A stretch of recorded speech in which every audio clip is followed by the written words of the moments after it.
겠습니다. 아내들아 이와 같이 자기 남편에게 순종하라. 이는 혹 말씀을 순종하지 않는 자라도 말로 말미암지 않고 그 아내의 행실로 말미암아 구원을 받게 하려 함이니. 아멘. 기도하겠습니다. 하나님,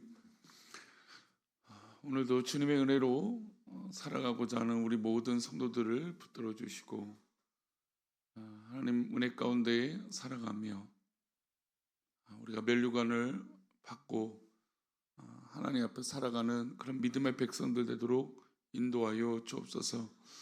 오늘 하루도 어떤 일이 있든지 오직 주님의 영광 가운데 있게 하여 주시고 주님만 바라보게 하여 주옵소서.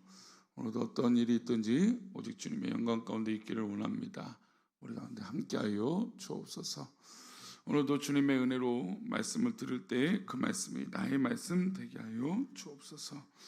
이 시간 범사에 감사하여 드려진 예물을 기뻐 받아 주옵시고 말씀을 나눌 때에 우리 함께하여 주옵소서. 감사하고 거룩하신 예수 그리스도 이름으로 기도드리옵나이다. 아멘. 5월은 가정의 달이고 특별히 이 가정이 주는 의미가 믿음 생활 가운데 무엇보다 굉장히 중요합니다. 또 남편이, 아내가, 또 우리 부모님이, 또 우리 자녀가, 또 우리 손주가 제대로 된 신앙생활을 하지 않으면 우리는 참 마음이 여러 가지 계속해서 무거운 짐을 지고 있는 것처럼 느껴집니다. 왜냐하면 결정적으로 우리가 주 앞에 저 천국을 향하여 한 걸음 내딛고 있다는 걸 우리가 느끼잖아요. 그러니까 믿음 생활하면 우리가 지금 천국을 향하여 걸어가고 있구나라는 것을 느껴요. 근데 이 천국을 향하여, 이 기쁜 소식을 향하여 걸어가고 있는데 살아가는 가족 중에 천국의 기쁨이 전혀 없어요. 그러면 이 마음의 짐과 이 무거움은 이루 말할 수 없는 아픔으로 다가오죠. 그래서 이 가정의 달에 무엇보다 우리는 어떻게 하면 이 구원을 위해서, 어떻게 하면 복음을 위해서, 어떻게 하면 우리 가정의 변화를 위해서 한 번쯤은 고민하게 됩니다. 오늘 본문은 사실 이제 베드로 사도가 이 흩어진 이 유대인들, 또 믿음의 백성들, 그들에게 편지를 합니다. 근데 그들이 지금 겪고 있는 건 고난이에요. 이 극심한 고난 가운데 있기 때문에 흩어진 거죠. 근데 그 어려움 가운데 이 고난으로 말미암아 어려움을 당하고 있는데 무엇보다 그 중심의 가정이, 또 그 안에서 또 복음이 전해지고 또 가정이 바로 서기를 바라는 마음으로 이 편지의 내용을 담습니다. 그러니까 고난 중에도 이 가정을 지키고 또 가정 안에 복된 소식이 있고 복음이 있고 구원의 은혜가 있다는 건 굉장히 중요하다는 겁니다. 그리고 믿음 생활은 가정을 떠나서 할 수 없다는 거죠. 저도 어렸을 때 신앙생활을 어머니부터 이렇게 시작된 이 복음의 신앙생활이 어느 누구 가족 하나 신앙생활을 하지 않으면 어릴 때부터 그것이 기도 제목이고 그랬던 것이죠. 마치 그렇습니다. 지금 로마로 인해서 아직 기독교가 공인되지 않았기 때문에 핍박이 극심하죠. 근데 가족 중에 그 핍박 가운데도 구원받지 않는 믿음의 가족들이 있으면 그 고난 중에도 가슴 아픈 거예요. 내가 비록 이렇게 고난받고 있지만 그러나 궁극적으로 저 천국에 가지 못하는 가족들이 있기에 가슴이 아픈 거죠. 그래서 가정생활을 믿음 안에서 어떻게 해야 될까? 이런 이야기들을 이 편지를 통해서 합니다. 그리고 가장 이 믿음 생활에 또 사회적으로 최소 단위가 가족이잖아요. 가정인데 이 가정 안에서 어떻게 보면 복된 소식과 어떤 바르게 삶이, 그러니까 믿음 안에서 바로 사는 것들이 있어야 온전한 가정들이 될 수 있고 또 믿음의 영향력이 있게 되기 때문에 이 말씀을 이 고난 중에 있는 흩어진 기독교인들을 향해서 편지를 쓴 것입니다. 가정생활이 무엇보다 부부관계가 튼튼해야죠. 우리 그것을 1절의 말씀에 시작을 합니다. 함께 읽겠습니다. 아내들아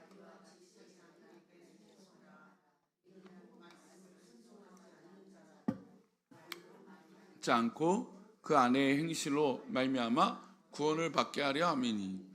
저는 이 말씀이 뭐 과거에는 참 우리가 되게 유교적인 배경에 또 굉장히 좀 이게 보수적인 참 우리나라 이 보수라고 하는 단어가 참 어떤 의미로 쓰이는지 참 의문이 들 때가 있지만 어쨌든 뭐 과거적인 그러니까 이 성향으로 봤을 때 참 이 말씀이 참 옛날 말씀이다라고 생각을 했어요. 그렇잖아요.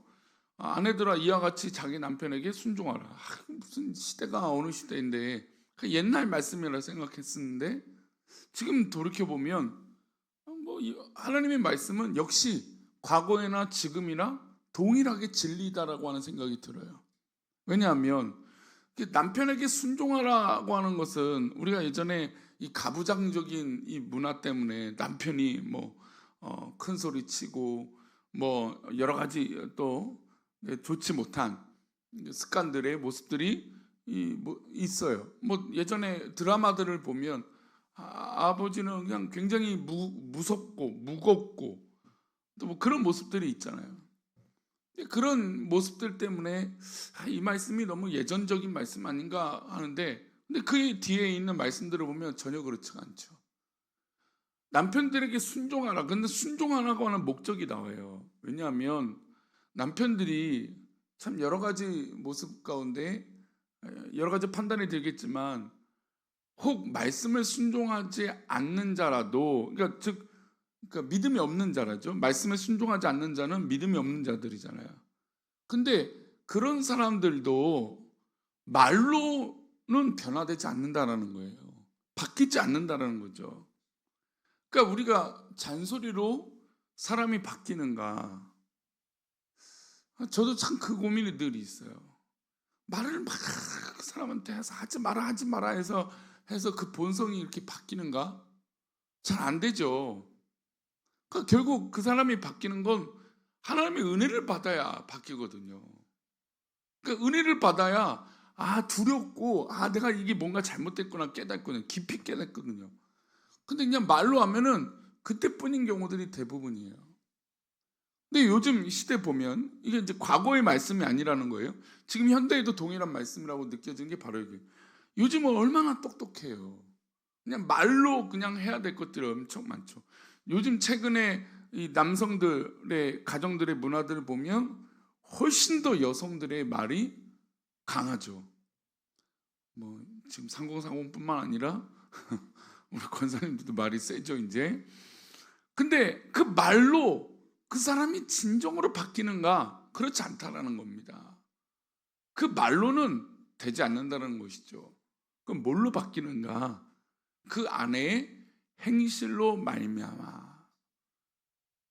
물론 이게 꼭 여성들에게만 있는 것인가라고 했을 때 아무래도 이 당시에도 그렇고 지금도 그렇지만 여성들이 믿음에 관해서 더 경고하는 경우들이 참 많아요. 뭐 솔직히 말하면 우리 상공사공만 봐도 여성들의 믿음이 좀 더 든든해 보여요. 우리 어른들도 마찬가지죠. 그러다 보니 여성들의 믿음이 더 강하고 견고하다 보니까 믿지 않는 남편, 제대로 믿지 않는 남편들에게 뭘 하게 돼요? 말로 잔소리를 하게 돼요. 아유, 그렇게 신앙생활을 해. 그렇게 하면 되겠어? 뭐 이렇게. 아니면 당신 좀 제대로 된 믿음 생활을 해. 라고 이야기들을 합니다. 근데 그 말로 믿지 않는 남편들조차도 바뀌지 않는다라는 겁니다. 그래서 그 남편이 바뀌기 위해서 다시 한번 말씀드려 주세요. 그 아내의 행실로 말미암아는 것, 그 믿음의 삶의 모습으로 말미암아 남편이 변화될 수 있고 구원받을 수 있다라는 거예요.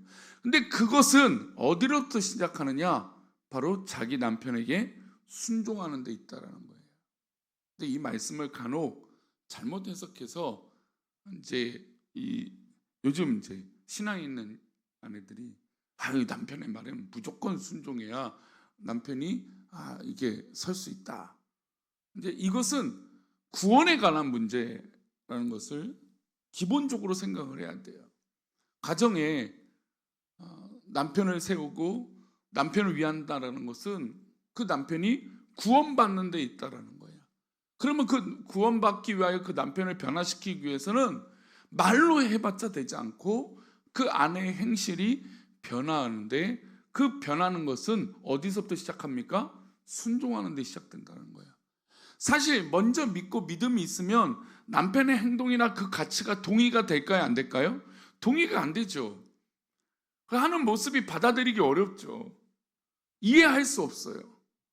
그러나 그 남편의 변화와 구원을 위해서 내가 그 남편에게 본이 되고 더불어서 순종해 주겠다라고 하는 모습으로 그 남편의 마음을 변화시킬 수 있다라는 겁니다.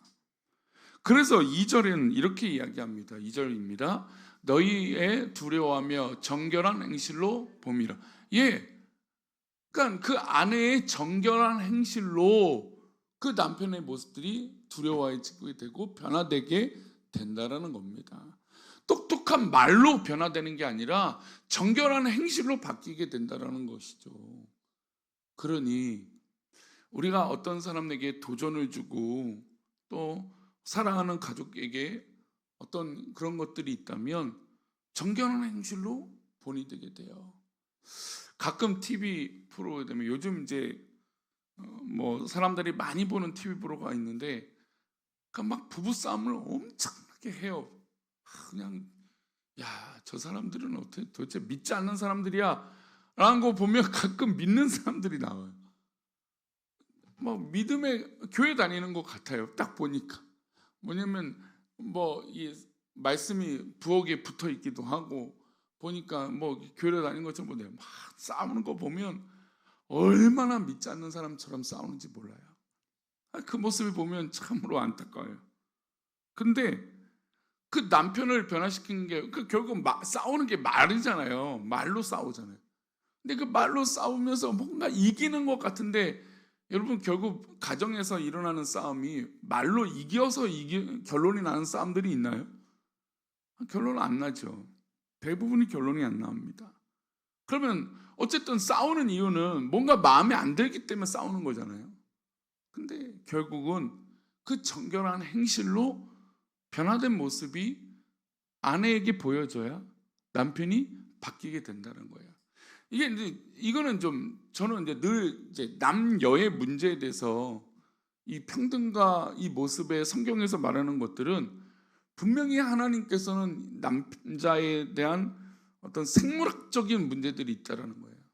그러니까 태생 때부터 이 능동적으로, 그러니까 자기가 하고 있는 책임지고 있는 일은 능동적으로 하지만 그게 아닌 것들은 굉장히 수동적으로 해요. 그러니까 아내가 볼 때는, 아내는 가정을 이끌고 보듬고 이렇게 하다 보니까 남편이 늘 능동적인 것들을 기대해요. 근데 남편은 한번 결혼하면 그때부터 대부분이 어떻게 돼요? 수동적으로 돼요. 근데 이 수동적으로 된다는 건 뭐냐면 이렇게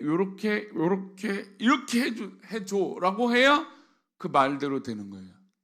근데 알아서 해주겠지 하면 여기 모여있는 우리 여성분들 그렇게 되는 경우가 있어요? 없어요? 없죠. 그러니까 자기가 좋아서 하는 것들은 돼요. 근데 그게 아닌 것은 이렇게 몇 시까지 어디에서 이렇게까지 해줘야 남자들이 말을 들어요. 그러니까 그렇게 마음에 안 드니까 싸움이 나는 거겠죠. 근데 결국엔 그 남편이 진짜 바뀌려면 여자의 하나님 앞에 구원을 향한 그 은혜로, 그 갈급함으로 그 행실이 변해야 남편도 바뀔 수 있다는 겁니다. 그럼 여자의 문제만 얘기를 하면 또 오늘 설교가 좀 섭하겠죠. 남자의 문제들이 있습니다. 물론 이제 여자의 이 외모에 대한 얘기도 나와요. 이제 3절과 4절인데요. 함께 또 볼까요? 함께 읽겠습니다. 너의 단정한 머리를 꾸미고 금을 차고 아름다운 옷을 입고 외모로 하지 말고 오직 마음에 숨은 사람을 온유하고 안정한 심령에 썩지 아니할 것으로 알아. 이는 하나님 앞에 값진 것이라. 그러니까 지금 이 말씀을 보면 과거의 말씀이 아니라 진짜 현대의 말씀 같잖아요. 지금은 우리나라는 이 외모가 그냥 지금 지난주에 이제 어버이 주일이라고 화장품을 드렸는데 어떻게 잘 바르고 계세요? 예, 우리 외모를 가꾸면 중요하죠. 근데 그 외모를 가꾸는 만큼 내 내면도 중요해요. 남편들에게 말합니다. 7절이에요. 함께 읽겠습니다. 남편들아, 이와 같이 지식을 따라 너희 아내와 동거하고 그를 더 연약한 그릇이요 또 생명의 은혜를 함께 이어받은 자로 알아 귀히 여기라. 이는 너의 기도가 막히지 아니하게 하려 함이라. 또는 그 아내를 더 연약한 그릇같이 여겨 지식을 따라 동거하고. 근데 이 당시는 이제 뭐 여러 아내를 취하는 경우들이 있으니까 그로 인해서 여성에 대해서 너무 하대하듯 한 모습들이 있었습니다. 첫 번째, 남편들은 아내를 향해서 지식을 따라 동거하라고 얘기하고 있습니다.